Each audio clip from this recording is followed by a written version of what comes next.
We had been married for almost 8 years. In the beginning, things were perfect. Emily was sweet, supportive, and loving. She used to talk about how lucky she was to have someone who understood her so deeply. I believed her every word. I worked hard to support both of us. She wanted to start her own interior design business, so I agreed to take on more work to make it happen. I even left my corporate job to freelance so I could help her with client emails, calls, scheduling, and invoices. Soon, my role shifted from being her partner to being her unpaid assistant. She'd laugh and joke, saying, "You're such a good secretary," and I'd smile, brushing it off as a harmless joke. But over time, the way she said it started to sting. At first, she appreciated my help. Then she started expecting it. No thank yous, no consideration, just constant demands. Print these, send that, handle the client, call the vendor. I did it all. She began spending more time outside the house, always claiming she was meeting clients or visiting showrooms. I trusted her.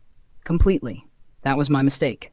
One evening, I overheard her on the phone in our living room while I was in the kitchen. She didn't know I was home yet. Her voice was low, flirtatious. "He doesn't mind. He's just my secretary. He handles my mess while I enjoy myself." My chest tightened. I froze, listening. She laughed. The man on the other end must have asked something, because she responded, "No, seriously, he still thinks I'm loyal. That's how good he is at being stupid." I didn't confront her right away. I wanted to be sure. Over the next few weeks, I began quietly collecting evidence. I tracked her locations, noted her calls, and even saw hotel bookings under her name. Turns out she wasn't just cheating. She was lying to clients too. Double booking, taking deposits without follow-ups, even using my name to cover for her missed deadlines. I was the one apologizing to people she ghosted. I was humiliated, angry, and heartbroken. But I wasn't going to explode. I was going to end this on my own terms. I reached out to one of her biggest clients, a real estate firm that had trusted her with a series of luxury apartment designs. I politely told them I was no longer representing Emily and sent over a timeline of missed deadlines, false promises, and screenshots. They were shocked and furious. I also contacted the local interior design association she was part of. With all the documentation I had, they launched a review into her unethical practices. Her reputation began to crumble quickly. But I wasn't done. I found out about the guy she was cheating with, Trevor, a sleazy guy who owned a local furniture boutique. I paid him a visit, pretending to be interested in a custom order. While discussing the project, I casually mentioned that I was Emily's husband. His face went pale.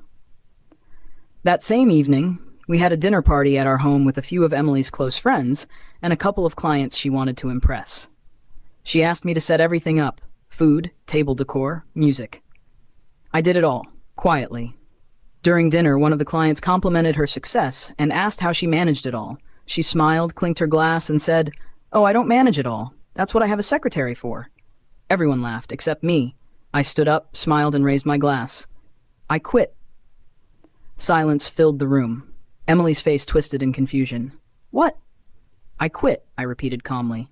"I'm not your secretary, your cover, or your fool anymore.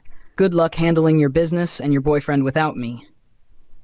I placed my phone on the table and hit play. A short recording played, her voice calling me stupid, calling me her secretary, mocking me. Her friends stared at her in disbelief. One of her clients got up and left. Another asked, "Is that real?" I just nodded. I turned and walked out, never looking back. Over the next few weeks, her world unraveled. She lost several clients. Her name got removed from the association. And Trevor? He dumped her once he realized she had no business left and her dirty laundry was out in the open. I filed for divorce. She tried calling, begging, apologizing, but I was done. I started over, picked up new clients for myself, and built a small business of my own. I wasn't anyone's secretary anymore. Sometimes I still hear her words in my head. But louder than that, I hear my own reply. I quit. And that, more than anything, set me free.